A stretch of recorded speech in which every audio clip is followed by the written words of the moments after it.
دیر سے ہی اندھیر نہیں ہے، دیر آئے درست آیت. اب ہم سب سیاسی پارٹیاں اس پہ متفق ہو گئی ہیں کہ جب تک یہاں آئین کی بالادستی نہیں ہوگی، ہر ادارہ آئین کے فریم میں نہیں رہے گا، پارلیمنٹ طاقت کا سرچشمہ نہیں ہوگی، یہ ملک نہیں چل سکتا. پہلے پھر بھی کوئی گزارا ہوتا تھا. 8 فروری کے الیکشن میں جس انداز میں، جس بوڑھے انداز میں، بھونڈے انداز میں آئین کو روندا گیا، جس طرح لوگوں کی رائے کو بالکل بوٹوں تلے کچلا گیا اور بڑی ڈٹائی سے جیتے ہوئے لوگوں کو ہٹا کے 2 نمبر کے لوگوں کو لایا گیا. سینٹ میں انتخابات ہوئے، آپ کو پتا ہے. اس الیکشن میں ہماری معلومات یہ ہے 20 کروڑ روپے، 15 کروڑ روپے، 10 کروڑ روپے لوگوں سے لے کے ان کو پارلیمنٹ بھیج دیا گیا ہے. اب ایک غریب آدمی یہاں بیٹھے ہوئے ہیں، یہاں یہ سارے بیٹھے ہوئے ہیں، 20 کروڑ روپے اگر مجھ سے مانگے گا کوئی، میں کہاں سے لاؤں گا؟ سود مانگ کے، فلانا مانگ کے، کسی ساہوکار سے پیسے مانگ کے لوں گا اور اس وعدے پہ لوں گا کہ پھر میں کمائی تو بڑا مقدس لفظ ہے، میں پاکستان کے پیٹ سے نکال کے آپ کو دے دوں گا.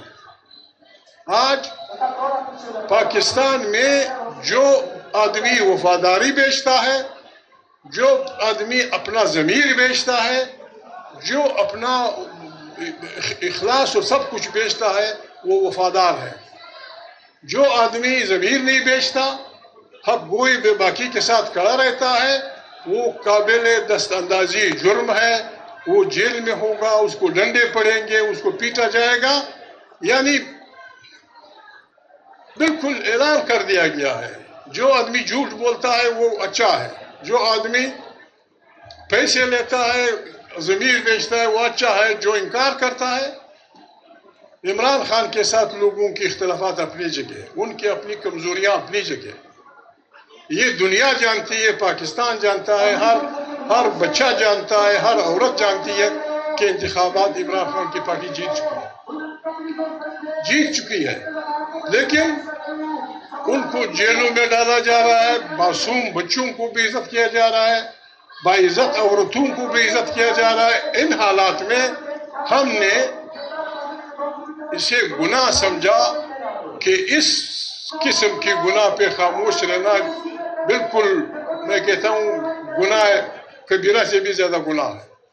ہم نے فیصلہ کیا، چاہے کسی کو اچھا لگے، چاہے کسی کو برا لگے، ہم آئین کے دفاع کے لیے کھڑے ہوئے ہیں. یہ ہمارے بڑے بڑے وکیل بیٹھے ہیں. اگر آئین 1993 میں میں دوسری دفعہ منتخب ہوا پارلیمنٹ میں، گوہر ایوب صاحب سپیکر تھے. جب حلف ہوا دوسرے دن میں نے کھڑے ہو کے پوائنٹ آف آرڈر پہ ان سے کہا کہ گوہر ایوب صاحب، کل آپ نے ہم سے حلف لیا، یہ فارمیلٹی تھی یا جو الفاظ ہم نے استعمال کیے وی مین اٹ؟ کہتے ہیں تم کیا کہہ رہے ہو؟ میں نے کہا بابا سادہ اردو میں بول رہا ہوں، اردو پشتون ویسے بھی نہیں بول سکتا، سادہ اردو میں بول رہا ہوں کہ یہ فارمیلٹی تھی یا جو الفاظ ہم نے استعمال کیے وی مین اٹ. میں نے کہا آپ نے ہم سے وعدہ لیا کہ میں پاکستان کے آئین کا دفاع کروں گا، اس کا تحفظ کروں گا اور اس کے لیے کسی قربانی سے دریغ نہیں کروں گا. میں نے کہا جنرل صاحب، گوہر ایوب صاحب، اگر کل کوئی سربراہ جرنیل پھر اٹھ کے آئین کو روندے گا، ہم کس طرح اس کو پروٹیکٹ کریں گے؟ میں نے تجویز دی تھی، میں نے کہا پھر ہم سب سے یہ حلف لے لیں کہ جس دن آئین کو چھیڑا جائے گا، ہم پاکستان کے عوام سے یہ کہیں کہ ہم سب سڑکوں پہ ہوں گے. اگر نہیں کریں گے، حلف وعدہ ہوتا ہے. حلف قرآن کریم کہتا ہے کہ آپ ایک آدمی سے اگر وعدہ کرتے ہیں، اللہ پاک فرماتے ہیں وہ مجھ سے وعدہ ہے، میں پوچھوں گا، میں پرسش کروں گا وعدے کی. ہمارے ہاں میں نہ ان میں کوئی ایسا پاگل ہے، نہ میں اتنا پاگل ہوں کہ ہمیں اپنے فوجوں سے نفرت ہے، یا ہم خدا نخواستہ ادارے سے نفرت کرتے ہیں؟ جو ادارے وطن عزیز کے لیے سر کی قربانیاں دیتے ہیں وہ قابل قدر ہوتے ہیں. ان کا حلف ہے، سپاہی کا حلف پڑھ لیں پھر جائیں آخر تک. ان کا حلف یہ ہے، باقی سارے ادارے لوکل گورنمنٹ کے ہوں، صوبائی اسمبلی ہو، فلانا ہو، وہ حلف لیتے ہیں کہ میں آئین کا دفاع کروں گا. افواج پاکستان کا ہر سپاہی اور ہر جرنیل حلف لیتا ہے کہ میں سیاست میں مداخلت نہیں کروں گا. اب آپ جرنلسٹ ہیں، آپ مسلمان ہیں، آپ اردو سمجھنے والے لوگ ہیں، کیا ہماری آرمی سیاست میں حصہ لینے سے گریز کر رہی ہے؟ حال یہ ہے، ہم یہ نہیں کہ ہم خدا نخواستہ پاگل ہیں، آسمان سے کوئی پتھر آ رہا ہے اور ہم اپنا سر اس کے آگے وہ کر رہے ہیں.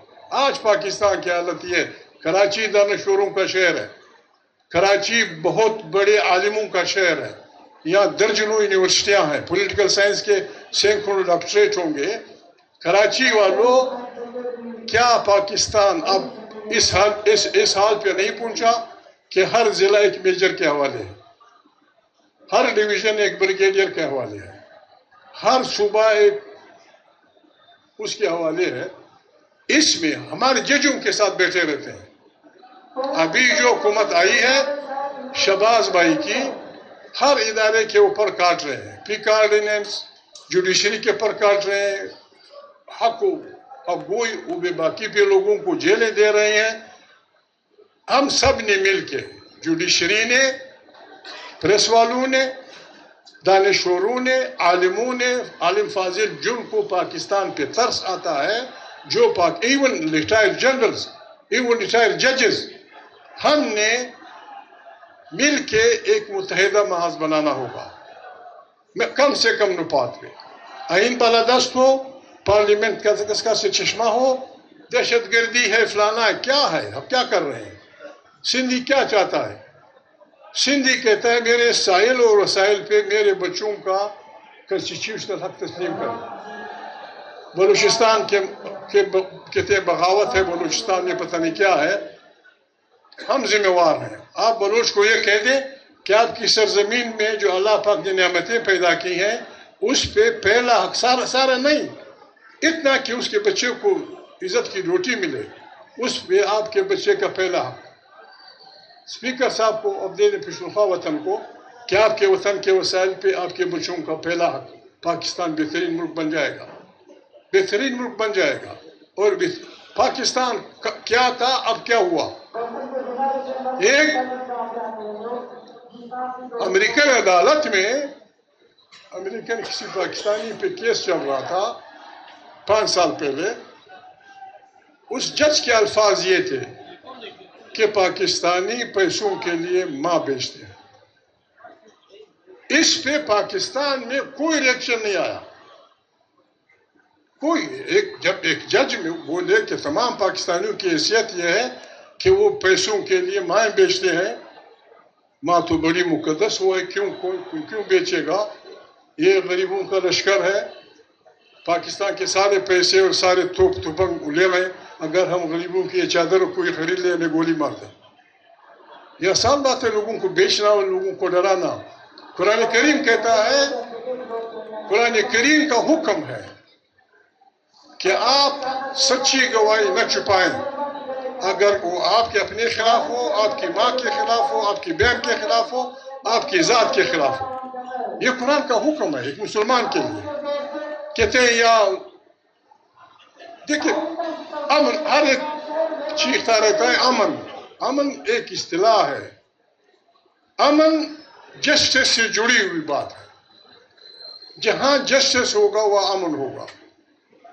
جس گھر میں جسٹس نہیں ہوگا بھائی لڑیں گے، باپ بیٹے سے لڑے گا، بیوی شوہر سے لڑے. سائیں حر مجاہدین کے روحانی پیشوا 30 سے بھی پہلے بہت ینگ ایج میں 32 سال کی عمر میں انہیں انگریزوں نے شہید کر دیا تھا. پھر ان کی لاش غائب کر دی تھی کہ کہیں اس پہ وہ نہ ہو جائے. کل ان سے ملے، مجھے تو مزہ آیا. میں تو یہاں سے بہترین احساسات لے کے جا رہا ہوں. جی ڈی اے والوں سے بات ہوئی، وہ ہمارے یہ ساتھی آپ کو بتائیں گے. جی ڈی اے اور تحریک تحفظ آئین پاکستان کی کمیٹی بن گئی ہے. ہم چاہتے ہیں کہ ہر وہ پاکستانی جو آئین کی بالادستی پہ یقین رکھتا ہے, جو ایک جمہوری پاکستان پہ یقین رکھتا ہے, جو انصاف اور سچ پہ یقین رکھتا ہے, اس سے ہم ریکویسٹ کرتے ہیں کہ آئیں ہمارے ساتھ اجتماعی دانش ہمارے ساتھ شریک کریں تاکہ ہم اکٹھے اس ملک کو ان ہمجہت بحرانوں سے نکال سکیں. 26-27 تاریخ کو ان حضرات نے ایک قومی کانفرنس بلائی ہے آئین کی بالادستی اور لا کے تحت زندگی گزارنے کے لیے. کراچی پریس کو دعوت ہے ان کی طرف سے. آپ جو بھی نمائندہ بھیجیں گے ہمیں بڑی خوشی ہوگی. اگر کوئی آدمی جسے آپ جانتے ہوں کہ وہ اس کار خیر میں وہاں اپنے بہترین گزارشات کر سکتا ہے. 2 دن کی کانفرنس ہو گئی مارگلا ہوٹل میں, صبح سے 10 بجے سے 6 بجے تک. آئیں ہمارے ساتھ اجتماعی دانش میں اکٹھے ہو کر اس کار خیر میں ہمارا ساتھ دیں تاکہ ہم پاکستان کو ان بحرانوں سے نکال سکیں. Thank you very much.